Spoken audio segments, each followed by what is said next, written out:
Dear Father, thank you, Lord, for this day. Thank you for this beautiful fall day. The Lord be with us as we go through our meetings this afternoon. Just bless everyone here today, Lord. And go with us as we leave this meeting today and take it all the way home.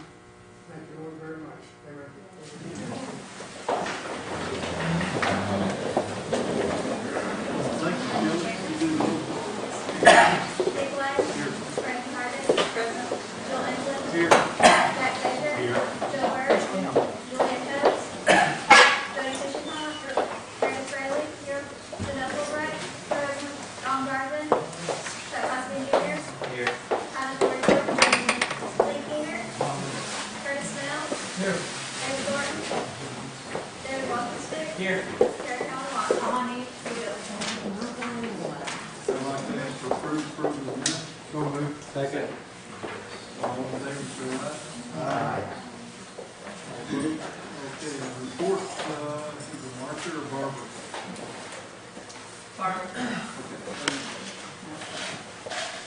First of all, I'd like to say I'm honored to be in front of this group today, on this side of the table.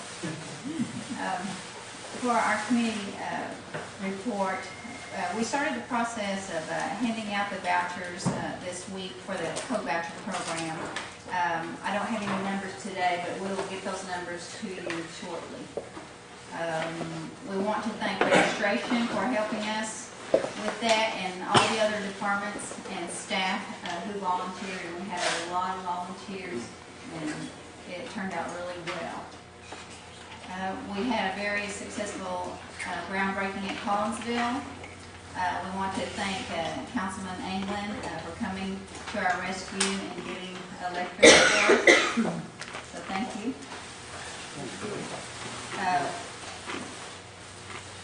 We'll start taking life applications for the elders and the disabled today and continue throughout the month of November.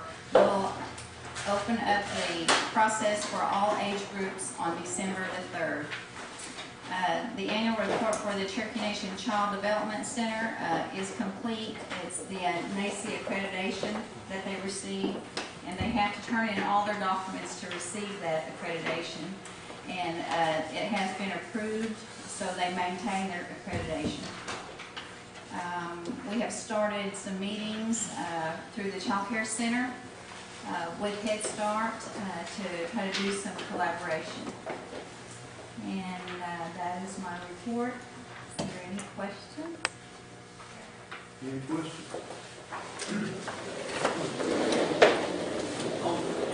Is there much of variance between the total vouchers that we get here in summer versus the total vouchers? Is there a what? Is there much of a variance there as far as the numbers? No, it's the same people. The ones that receive the clothing voucher will automatically get a letter to do the coat voucher. Mr. Chairman, thank you. Sorry, it makes it difficult to see, but help me understand, because there was only one location, is that correct, at Tahlequah on this last Saturday? Yes, I think so. So what about for our folks that can't afford the gas and stuff? Was there an alternative? I'm still catching up on emails, so I apologize if you've already sent this out and I'd like clarity. Not that I know of. Not that have. Because in the past, I think they were automatically mailed that information once it was. They're mailed, and then if they receive something back to have a bad address, and then they try to call them on any numbers that they can get a hold of. So they were not required to be in attendance Saturday? Yes, they were required to pick up a voucher, but if you know of someone, you could send that to the information to us, and we could try to get in contact with them. Okay, do you want a particular contact, or should they all go to Marcia, or who do they, could you email that to us? To either one of us. Okay, all right, thank you.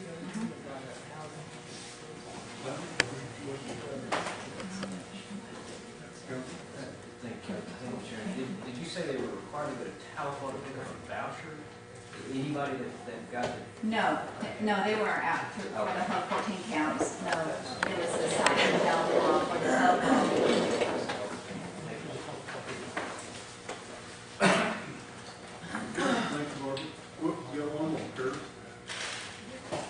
Barbara, some of the county commissioners to stop digging graves for the, I suppose we call it the empty barrel assistance. And they asked us for $500 to dig a grave. Are we gonna have any funds available for those who will not dig the grave? That's a really good question, Curtis. I think we're gonna have to check into that though. Let me get with Marcia and some of the group, Jerry and all of them, and see what kind of plan that we can come up with to help take care of that. Let me check on it. I think in the real near future, what they tell me, they're gonna totally quit digging graves, everybody.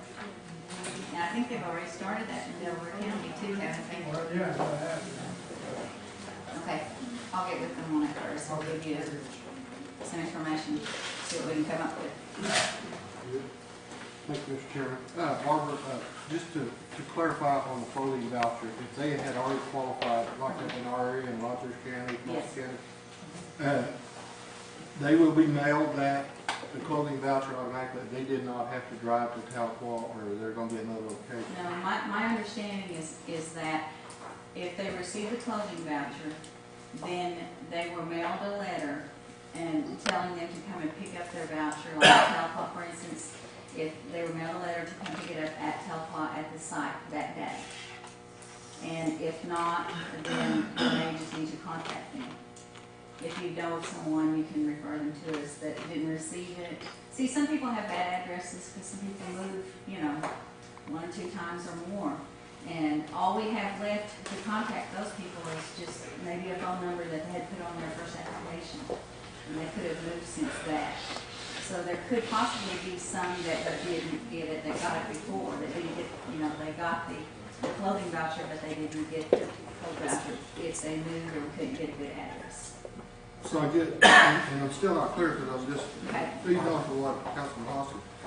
Our people do not have, our people didn't have to drive. Right? No, Bill, they had people go out to several locations. Yeah, And every location. like those in your area, they had where was it? Brought in Claremore? That you had a Well, location? Collinsville and. Yeah, there's Yeah. Collinsville. They didn't, not Barnesville. everyone had to come Yeah. to Tahlequah, is what they're. No, he was just talking about the Tahlequah people came to one central location in Tahlequah for their vouchers. Okay. But there was a lot of sites. There's a whole list of sites. Okay, so they're gonna open those sites up to people to come in. They already have. Yeah, they already have. Okay. They already have contacted those people. They've This happened last week. Okay, they contacted. Yeah, they've already contacted us. It's been over a week ago. Okay, okay. May I, Mr. Chairman? Okay, I still don't think it's clear, so this is Okay. what I heard. Okay, go ahead. We had multiple school clothing voucher sites. That was done some 2 months ago now, right? I think. So now we're into winter coats. Right. You can only qualify for winter coats if you had already applied for school clothing vouchers and received those. You should have received a letter in the last week or 2 from the tribe stating to come to Tahlequah to pick up your voucher. Or Whichever location, yeah. like your area would have been to. Right, to what, like Bartlesville, you would have got a letter to come to Bartlesville to pick up your voucher for your coat there. In each area. Can you, I think you've already sent it, but it's buried in my inbox. Can you resend the letter? Thank you.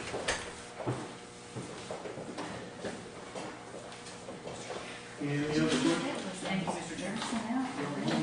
Greetings here, and I'll switch gears back to the burial assistance. Now that Jerry's here, Yeah. I don't know if you've heard or not, but there was a question on the county commissioners digging the graves. And so, I don't know if they're still gonna keep doing that, or it's gonna go across state of Oklahoma, and they won't do it, or? It's one of those things that we just received notification last month from Delaware County that the county commissioner was no longer going to open graves without a charge. And when we contacted the county commissioner, what he told us was we encounter grave sites that are extremely rocky and we tear up our equipment. And if that should happen, we're gonna have to lease equipment to come out there and remove the boulders or the rocks. So there would be a charge. One funeral home, well, not just one funeral home, several funeral homes just have a flat rate of $500 that they will charge the family to open and close a grave. So what's happening in Delaware County has probably happened in other counties we're just not aware of. I believe in Adair County, I don't know if Frankie might be able to help us out there. I believe down in Adair County, the county commissioners still open and close the graves. And I believe the question earlier was, can we pay for those expenses? And making a long story short, if you want to put the money in a kitty, we can pay for whatever we need to. But at this point in time, I'd say that I know the BIA money won't allow us to pay for opening and closing the grave. We don't know what's going to happen in other counties, but we fear that they'll follow suit with Delaware County. And right now, there's two options, correct, for burial assistance. That's correct. Right, BIA. we still have the two options, where we pay the entire cost of the funeral service if the family selects option one. If not, we'll pay up to $2,400 and the family can purchase any type of service that they choose to purchase. The option one is a total contract service that we have with all the funeral homes. We pay $3,000 for it. We use $2,500 of BIA money and $500 of the tribal money. But what happens, we occasionally get individuals that are not Cherokees, so needless to say, we don't tribal money on them. So that's when we come up with the option two. If you're not a Cherokee, the only thing available to you is option two. And since we made that available to non-Cherokees, we had to go ahead and make it available to Cherokee families too, because a lot of times, even though the deceased was indigent, they may have had children, brothers and sisters, that want to step in and possibly provide a better quality service. In option two, they have to live outside the home to contribute to that funeral, correct? They're supposed to, that's the Yeah, generally that's what it is, because, you know, if it's the immediate family and they qualify, they're going to be impoverished. So it's more than likely going to take somebody outside that immediate household. I believe that's what the policy states, and then, if I'm correct on that, and then on option two, it's unlimited. So that portion could be used to open the hole, or close the hole. Right. If it's an option two, they're going to have to come up with a new way. Contracted service, for the most cases, until just recently, the $3,000 that we paid generally covered all the costs. Okay.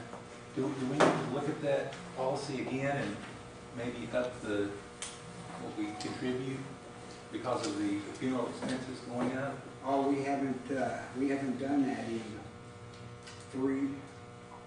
almost 3.5 years. Yes, I have 2 or 3 funeral homes that have called me wanting to set up meetings because the expense has gone up. It's been at $3,000 for the last 3.5 years or so. And that same service, if you walk in off the street, it would cost you around $6,000 for that same service. So yes, they are increased, but the only way we can increase it is to come up with more tribal money to add to the $2,500, because we know the BIA is at least we don't anticipate any increase in the Bureau. Thank you, Jerry. Thank you, Mr. Chair. Thank you, Joey. They did try that in Adair County here a couple of years back. To be honest, I asked the county commission, when's your election, and you get still down. And they kind of backed off. You know, you might try that in Delaware County. Mr. Snell, you might try that.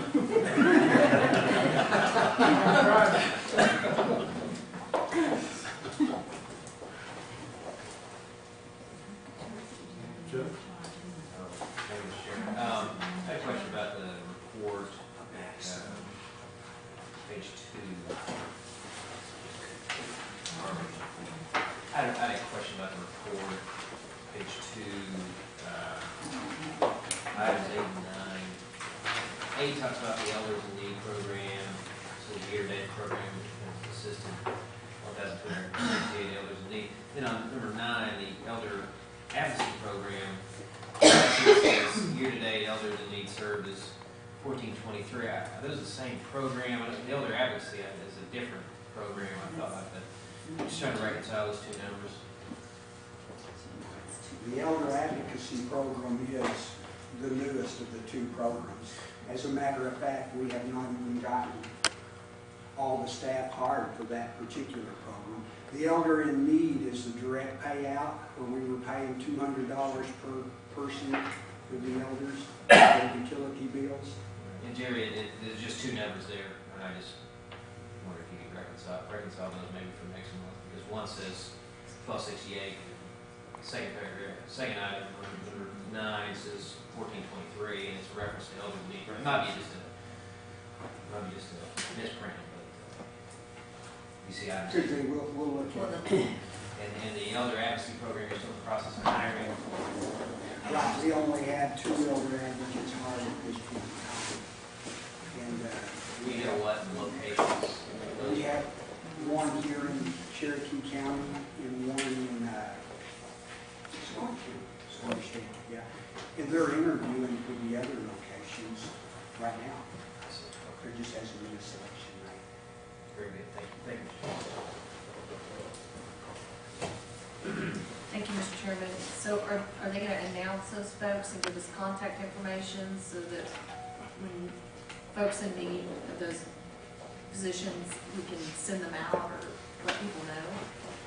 For the positions themselves, So when you hire the elder advocates, you know, we need to know who they are so we can. sure. We will make sure that, I know over in your area, we had one set of interviews and we just didn't feel comfortable with any of the candidates. And we've got another panel coming. But as quick as we get those individuals hired. And it will be local folks, correct? We feel like it almost has to be, because we want them to be familiar with the communities, all the various communities, and a lot of the organizations. Yeah, they have to be familiar with our council members also.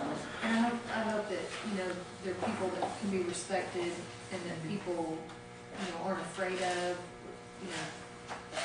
Thank you. And of course, you know, we can only interview the ones HR sees us. And I believe this second go around, we only had 1 or 2 candidates from your area. So it's kind of, we've been the last 6 months trying to get these positions filled. We're just not really good applicants. So HR, of course, I know HR's doing all interviews. Thank you. Oh, there is one last thing. We're at the Foil Nutrition site, and I thought that position was going to be hired and funded, and she's, according to Frankie, that it hasn't been done. She's still volunteering her time, and what are we, 9 months into this, or a year now? I didn't know that we had committed to hire her, so I'll get with you in a second when I get back to the office. How can we open? I think it's like 2 Thursdays a month. Well, that shouldn't be any problem. If we're only talking 2 Thursdays a month. We'll follow up on Karen and I'll get back. Thank you. Yes, in the Elders in Need program, but that's limited to the people in the 14 county jurisdictional area. Because I see that we serve 2 people in Osage County. You shouldn't have. That's in your report. But I'm assuming they could have a town in Osage, they could live in the Cherokee Nation and address within Osage County. Osage. And that's a possibility, that, yeah. But no, we haven't served anyone from Osage County. Okay, but it does show that, so you might get an explanation. Otherwise, there are lots of people that would be willing to. You don't miss nothing, do you? Try not to. We will follow up and let you know. Okay. I'm sure it's an address, though, situation where the client actually lives in our jurisdiction, but has. I'm not hoping that's what this is like. Thank you. Okay.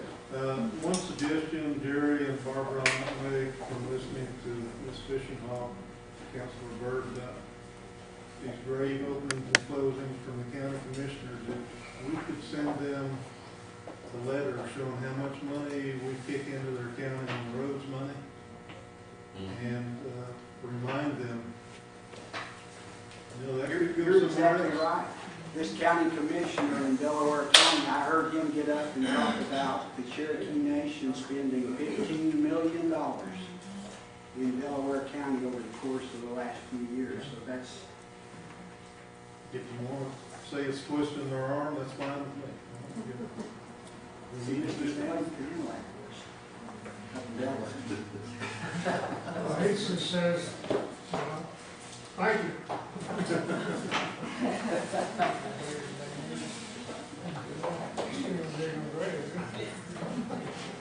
Let's see, community services, who's doing that? Oh, I'm sorry, one more thing.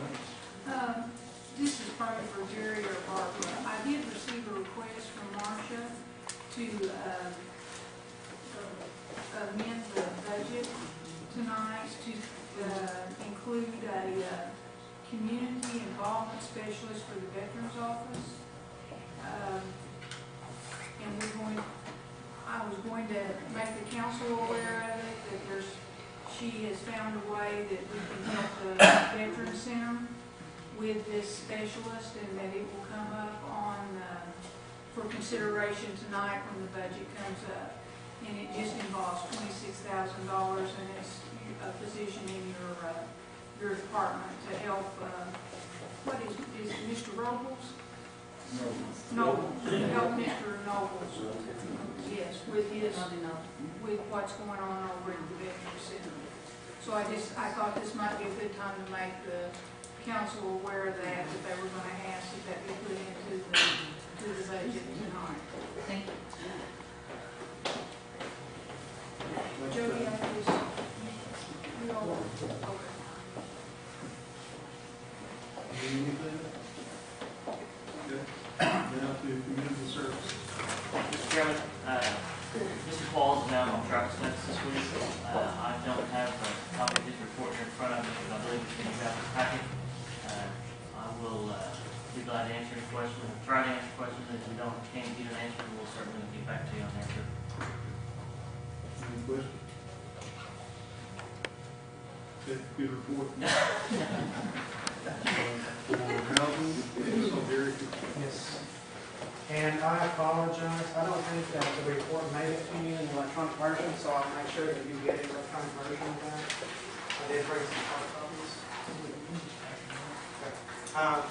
Also, while I'm thinking about it, is I think last month we had revised this report a little bit, and I didn't get any feedback from anyone, so I'm guessing it looked okay. There is some public disclosures that does need to be noted. There are none on the mortgage assistance or low rent apartment program. There are none on the rental assistance college housing program, but there is several on the home ownership program. And these are only people that have not been selected to participate on the program. They have only been determined eligible to participate on it. And those individuals are listed there. There's Jennifer Chambers, an employee of Community Services for Housing Rehab. Jessica Hartreader, an employee of Management Resources through Realty.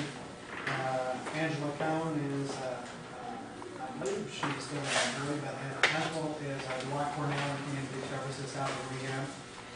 Carlton Hubbard has an uncle who works for Community Services and an aunt who works for housing.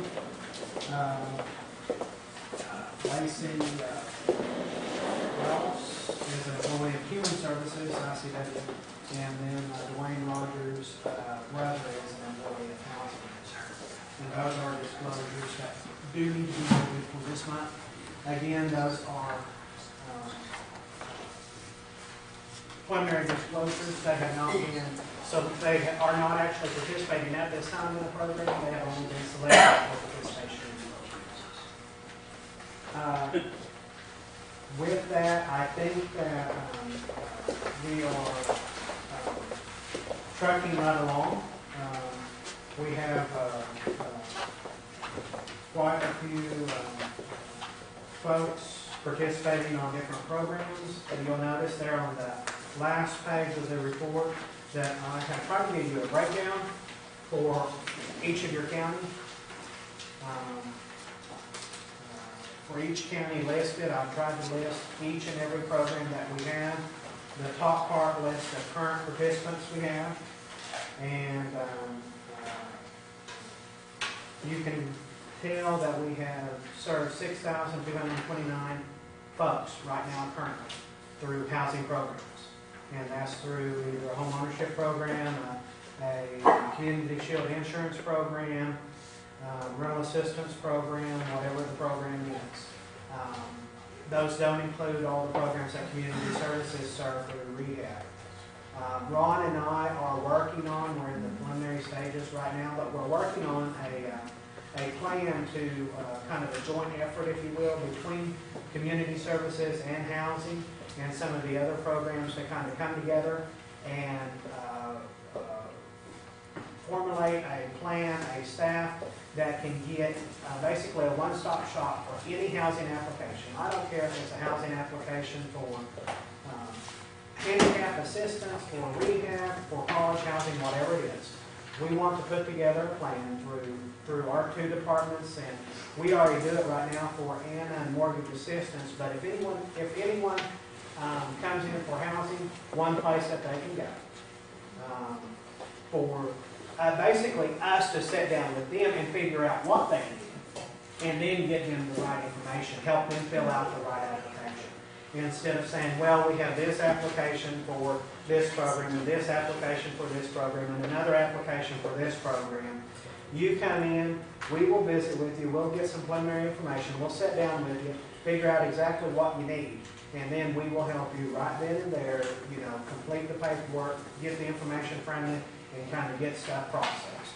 To kind of cut down on either the correct information not getting out there, people, turning in an application, and then maybe don't hear anything back for a little bit of time just because their application may go to a waiting list and it may get, just be sitting out there, and they may not hear anything. But we want to try to be a little bit more proactive on all of the housing programs that we do. So Ron and I are working right now on the plan, and we hope in the next few months to maybe get something going, so we can maybe get something going along those lines.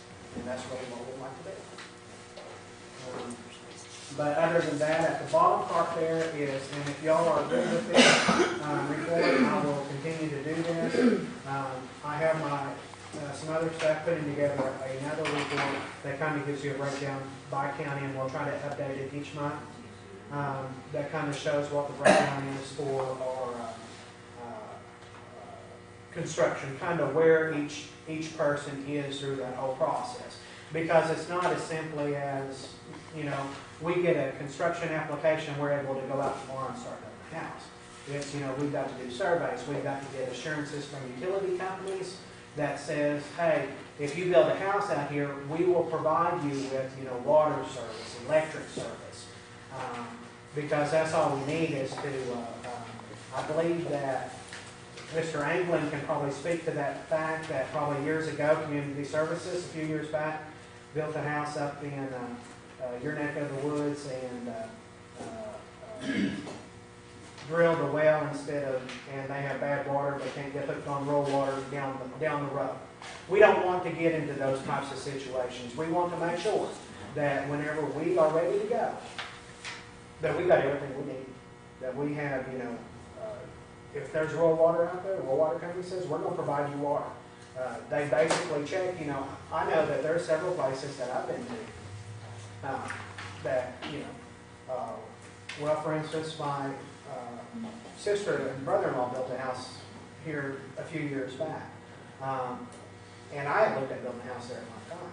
And I actually had to work with the water district really hard for them to even give me a water meter for that piece of property.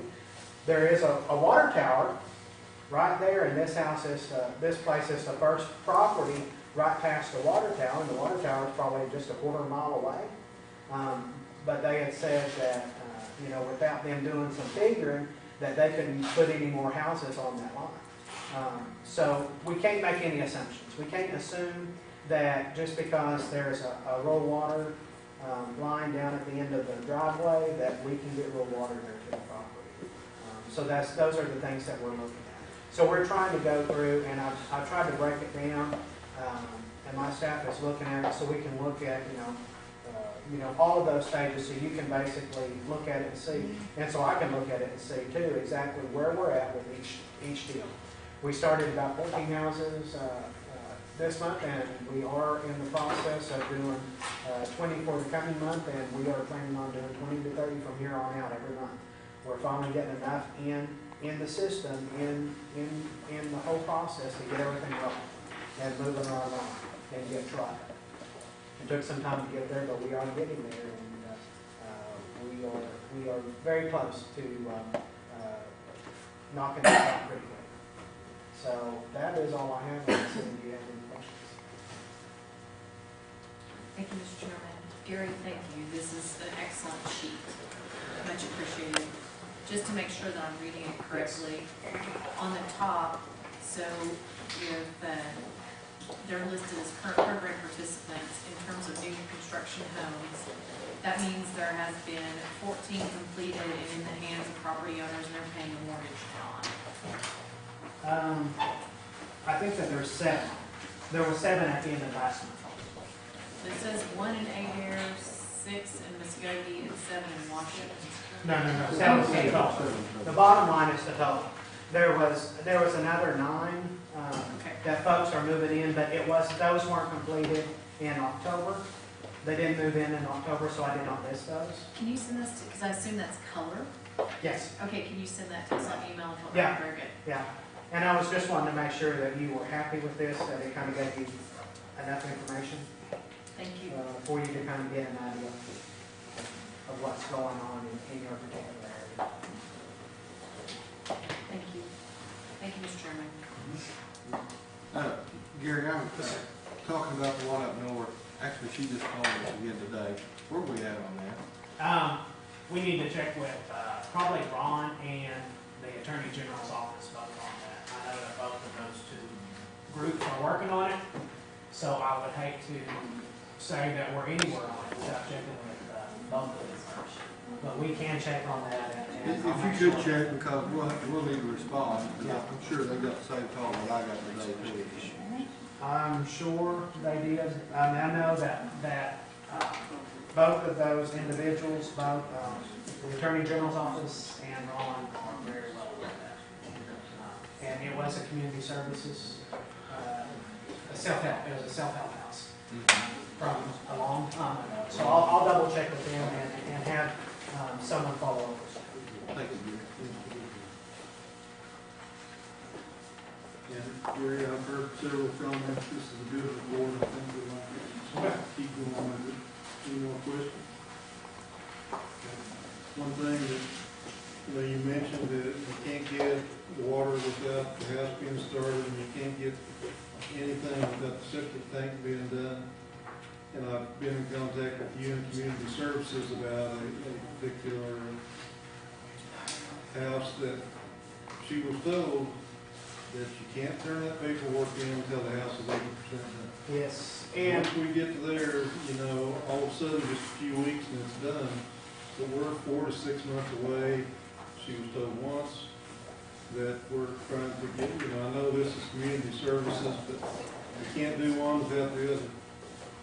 And where are you going to set up these one-stop shops? We hadn't got that far into it. We'd like to at least have one. And, we have several offices out there that we currently use for Telequal, Claremore, Salisal, Jack. We have some smaller locations in like Locust and Stillwell. And I think that we would probably need to look at maybe a couple of other locations. One of the things that I'm already doing on the housing side is looking at where we have offices at, because we have, offices out in every one of our low-rent apartment projects, out in every area, whether it be Bartlesville or Bonita or Noah or wherever it is. What I'm looking at is several years ago, we used to do that. We used to send someone out. Now, someone may not be in those offices every day, but we would have a set schedule that someone, who took applications would go out to. Maybe they might go to, for instance, up in your area, they might say, the first and third Wednesday of the month, they'll be in Bartlesville. Or, maybe it's every Wednesday of every month they're in Bartlesville, or whatever the case is. And we would send someone from Claremore or wherever to there to take applications. So that's one of the things that my staff is currently looking at, to see if we can get folks back to kind of in that, back to doing what I would really like to do is get to a point where we can do at least twice a month in some of those outer areas. But I would like to, if we just start out with twice a month, I would like to get to a point where we can do it at least once a week. And maybe even more than that. But where, there's people in those offices from time to time, either our programs, Barbara and Jerry's group, they have some people who use some of our offices. Career Services uses some of our offices out there. So there's people in those offices, but I want to make sure that there's folks who can take, and who can answer questions with housing applications out there in those offices. And that there's a set time that, even if someone goes in and they pick up an application, they can, tell them, hey, if you will bring this out, someone will be here on this day if you want to bring it back in then, and they'll help you fill it out and, get everything done. So we can kind of get back to, actually being out there in those areas and helping people. I don't know exactly for sure, but we would like to look at that, because we already have, they may not be big offices, they may not be the fanciest of places, but they're usable offices out in all of those small areas, out in those apartment units, out at Bartlesville, Belmont, and everywhere in between. The only county that we do not have any low-rent apartments in right now is down in Sequoia County, and even though we don't have low-rent units there, we do have an office building there, and that office building is right just down the street from the health clinic. So it's in a pretty convenient location there, and we do have people staffed in that office every day. Anyone else? Thank you. Let's do the road clarification. Thank you, Mr. Chair. We've got 3 projects actively under construction right now. We've got Cedar Crest Bridge in Mays County. The bridge deck was poured Friday. The last of the deck was last Friday, with the bridge rails coming next after the cures on the deck. The road work approaching the bridge is coming fairly shortly after that.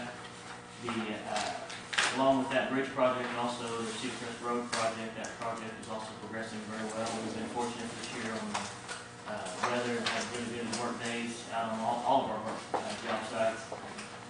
Twin Oaks Bull Hall Road in Delaware County, which is part of the $15 million that was mentioned earlier, a 9.6 mile project there. That's, again, is progressing very well. They're constructing that in 3 phases. They're already in phase 2 on that project and are moving right along.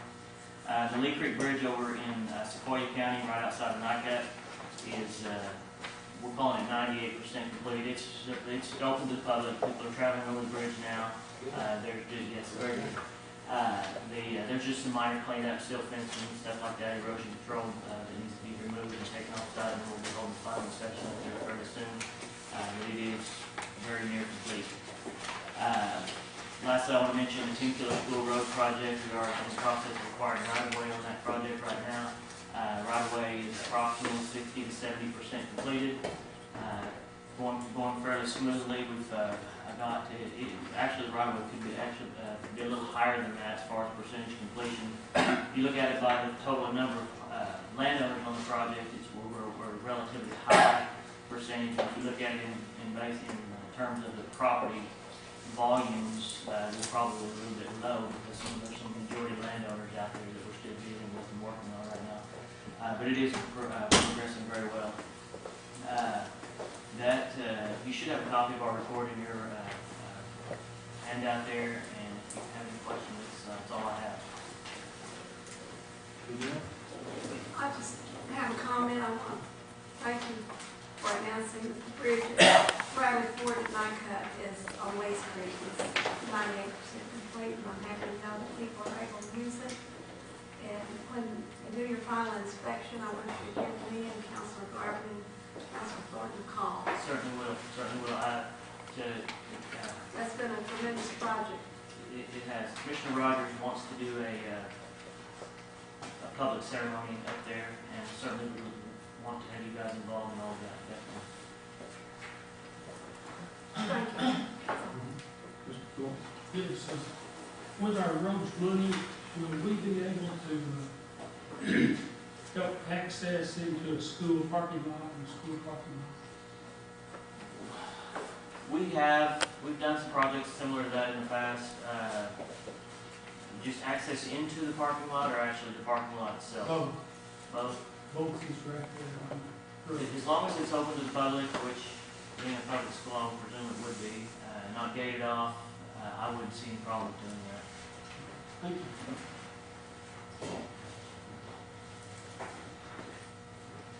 Yes, thank you. Commerce? Thank you, Mr. Chair.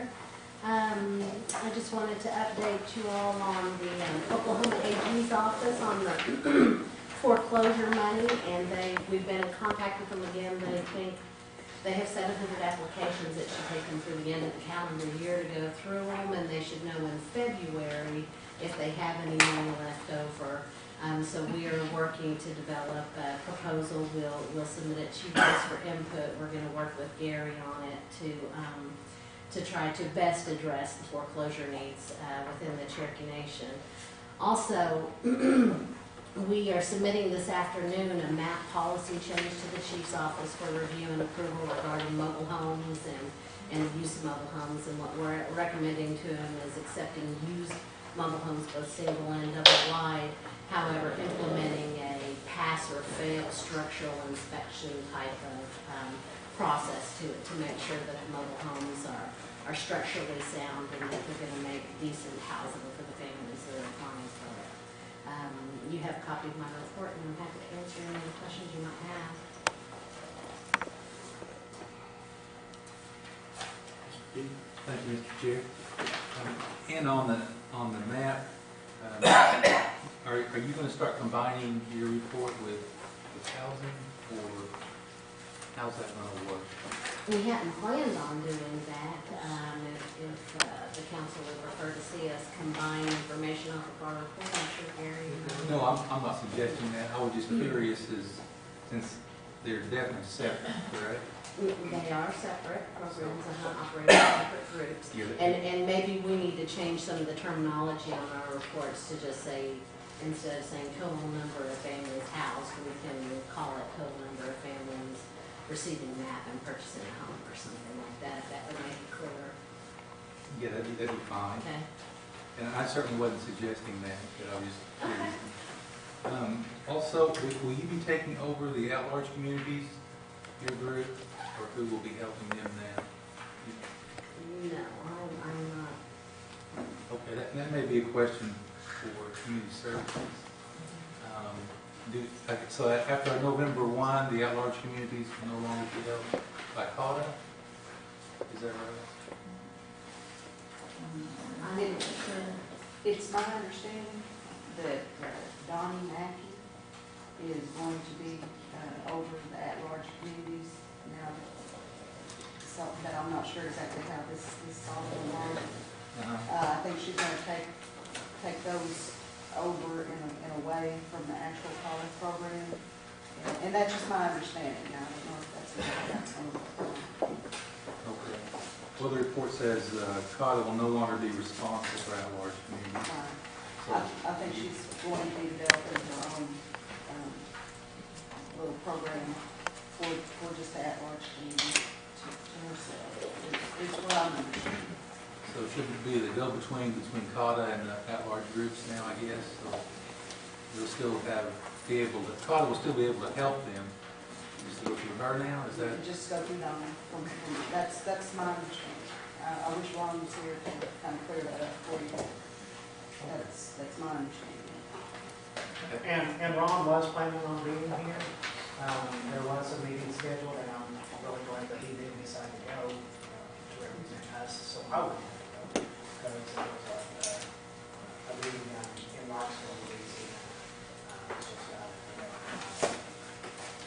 so he went to there, and I know that we had discussed Friday, and he had planned on being here, but I don't know about that, and I will, I'm sure whenever he gets back in here, he'll know. Okay. Maybe he and Donnie both could issue some more information on And Jack and Julie. that. Yeah. They will probably just send it to Shelley, and Shelley can get it. Okay. Thank you. Thank you, Mr. Chair. And on the last page of your report, did I read that right, that nationwide, the financial relief on the foreclosures was averaging something like 76,000, but in the state of Oklahoma, it's averaging quite a bit less, is that right? That is true, yes. Something like 1,500 to 2,000? Well, actually, what it's turning out to be is they think it's going to range from 5,000 to about 20,000 with an average of about 11. But it is significantly lower than the nationwide. So the Oklahoma people are not going to be treated near as well, are they? Probably not, and it'll remain to be seen as nationwide what percentage of homeowners in trouble actually receive assistance through the settlement versus Oklahoma. But Oklahoma has a little bit of a stricter standard, so. Have we found any part of what they settled for to be good in terms of what they could have got if they stayed in, if Oklahoma stayed in with the rest of the states? We really haven't seen that yet because they haven't started, because they haven't finished approving their applications. Once they finish, which is after the fact and too late, then we'll be able to really compare and see how Oklahoma fares by going off on their own. And by pulling out, the 5 banks have absolutely no reason to work with Oklahoma people. There is no funding available for them, but the banks still should work on modifications with Oklahoma homeowners that are in trouble. But they don't get credit if they do. Right. So is there an incentive for them to do it? No. I've had a lot of people come by the office regarding these foreclosures, and to the person, they were not happy with what Oklahoma did. To the point that some of them are wanting to sue Oklahoma for taking them out of the pot that 49 other groups stayed in. I just wondered if I'm contemplating whether class action would be successful or not. I think by the end of the year, when they start actually finalizing their applications, then maybe you might be able to have your answer, because then you can actually do some comparison to see how Oklahoma fares. Can you share that information with us? Sure will.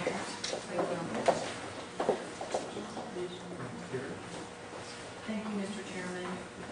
So back on COTA and at-large groups, so we'll need a detailed explanation of how the budget's going to be paired out, and like how is that going to be different if they're separating those different budget line items, and who's the staff responsible? I think we've gotten lots of emails that they would contact or something. So in that report, I would appreciate a finer level of detail so we know what to expect if there's been such a significant change. I don't know who's supposed to take that back. I guess Ron? Is that who that goes to? Yeah, I'll make some notes. And if it could be emailed in the next week, that would be helpful. Okay. Well, he'll be back on Monday. Okay, so beginning of next week? Okay, thank you. Thank you, Mr. Chairman. First of all, Madam Speaker, I appreciate you asking these questions about this foreclosure issue. I think we're going to find out that Oklahoma citizens got reported in the state compared to 49 other states, and we might find out that the Attorney General of the state of Oklahoma sold them the river. We might find out that he was on some ideological crusade that he couldn't sign on to the settlement that the other 49 states attorneys general sought to sign on to. It's a darn shame, I think is what we're going to find out. But I appreciate that's what we asking those questions. We should be pursuing that information for us. I did have a question, Mr. Chairman, for Michael that I forgot if I could ask that term. Were you able to find out whether Pelivan has a driver for the NOAA area? And are there any other Pelivan issues that are under the They do not have a driver for the NOAA area at this time. It's just one of the areas that they'll cover as far as center care, Medicare type rides. They don't have any drivers currently stationed in that area due to funding limitations. We have talked to them about it. We are looking at in 2013 implementing some more routes or rides up in that area. That's great. That's what we're looking at. That hasn't come online yet, but we are looking very, very hard at it right now. I don't think I've responded to your email yet, but I am going to get you the information you're requesting on the demand response need. The whole system wide, really. I'll get that information. I was curious, Mr. Chairman, about ridership for the non-family. So, if a citizen, for example, needs to go to the new nutrition center in NOAA, that would show me no staff, but I can type no driver. So, if I'm an elder in NOAA, and I need a ride to the new Cherokee nutrition center, and I call Pelivan, what I'm told is the answer I'm going to get is, good luck, we can't help you. Is that the answer right now? It's coming out of Pelivan? They can't help. If they've got drivers available, they should be able to help them, yes. So we would pay for that, we would subsidize that service. But here's one thing, and you might follow up on, is I did have a citizen in NOAA tell me that when they call, they're told there's no driver. And so if you're an elder and you call and they say there's no driver, you're not going to pursue that. You're not going to say, well, no, hold on, you can get the drivers from somewhere else. You're going to hang up the phone and you're not going to go in. And that's not a deficiency on your end, Michael. It seems like it's a deficiency with Pelivan. But what I wonder is if Pelivan is getting a significant amount of money through pass-through grants through Cherokee Nation, what obligation do they have to have somebody staffed in an area like NOAA, as opposed to saying, well, we've got drivers in other areas, we'll come get you in an hour to go to lunch, and maybe it's closed by, to me, it just doesn't add up. So more specifically, is there some obligation on the part of Pelivan to have a driver in NOAA because of the amount of money that they get coming to Cherokee Nation? In previous years, there was no obligation on it. We funded certain rides, what we call fixed routes through Pelivan, that operated fixed stops every single day of the week. Now, a certain driver that did that route every single day. Prior to Caduceus case, it was multiple times a day. The on-demand response portion that you're talking about is money we'll subsidize. But again, we've got policy on this. It's based on driver availability, and that we ask that they give 72 hours notice, which is difficult to do sometimes, but it is based on driver responsibility. We don't fund those routes in fixed route purposes. They're just as needed, if you will, and it is based on driver availability. Well, will you find out what Pelican really tells our citizens when they call, whether it's you need 72 hours or there's just no driver. Because if they're telling them there's no driver, then that's immediately unacceptable. If they're telling them it's, hey, it's the next driver that we've got, then I suppose we have to live with that for now.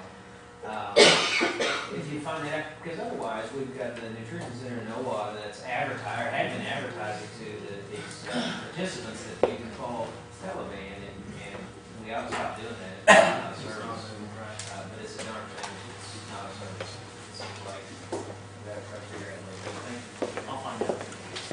Michael, we turn in for a grant for that area, we're trying to see if it's not good for you. It's not been an emergency determination on the funding. We're still waiting on that. Can you tell us how much money we passed through Grand Gateway for Pelican? We just settled this last week with Grand Gateway, Pelican, and it was $332,000 annually. Good. I put you, Fran, there was an article in the newspaper. Yes. I saw that article. This is a very enthusiastic young man who has some very grand plans for the prior theater, and he mentioned the Small Business Assistance Center as a funding option. And he has approached us. We don't have a business plan from him yet, but in initial talks, it's not the type of program that fits our portfolio, particularly not $250,000 to $360,000. So we're working with him to try to help him find some other funding. He's trying to seek outside investors, and just before Wardy's told us he has 3 TV station interviews lined up this week, and so hopefully he makes it clear that we're not funding the entire project, but it is. Well, yeah, I guess if you think no publicity is bad publicity, so. Okay, thank you. This kid looking for a job, maybe we can use him. He's a good getter, I tell you that. He's a very aspiring young man. So are we loaning him money? No, we're not. We're not. Any other questions? I started getting emails when, 5 minutes after the Tulsa World Cup. Yes, Sunday morning, yes. Yes, it took me a while to figure out what you were talking about, but we finally did. Well, I just thought if he was going to get it, I had a little movie house down here in Telephone. I thought the same thing, yes. Maybe one too.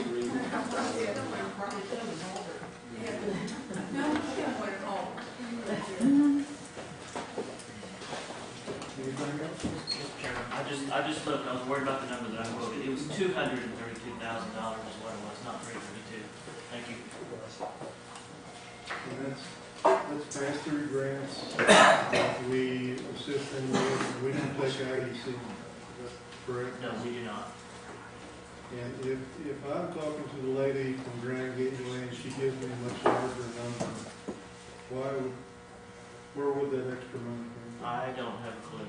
I've heard her quote those figures before, but I can tell you we negotiated this last week with her and her supervisor, Ed Crone, and it's $232,000, what I believe, for 2013. You're not aware of any other pots of funds or money that goes to them from us for anything? I'm not, sir.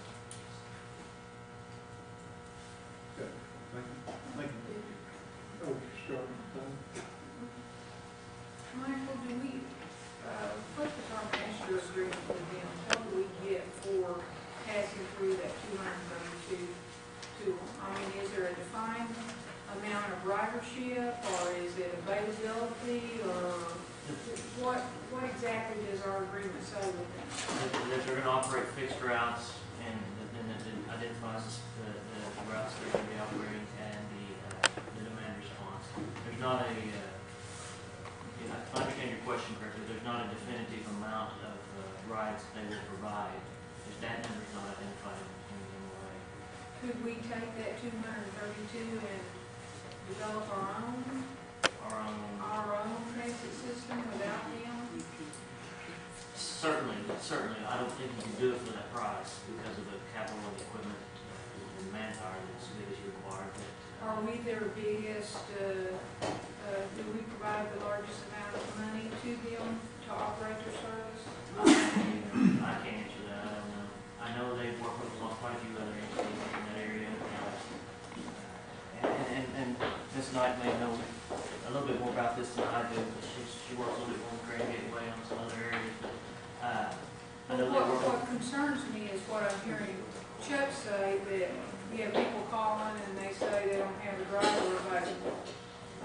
How do we address that issue in our agreement, or is it addressed in our MOA or MOU with them? The demand response is yes, but the driver availability is not, no.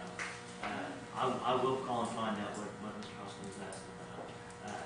Because if they are giving the notice and there is a driver available within 72 hours, they should be getting those transportation rights.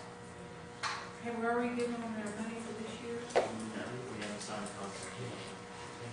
It would appear to me that we need to tighten that agreement up a little bit and ask for more justification for how they're using the money. I mean, if they're not providing the ridership that they need to provide,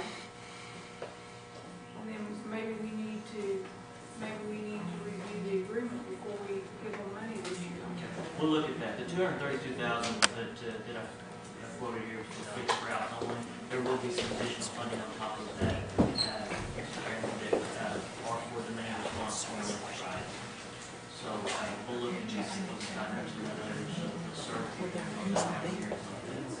Because that is on the outside of the they go into Washington County, primarily Washington County server from Cimarron Transit on the city area. Do we provide them money?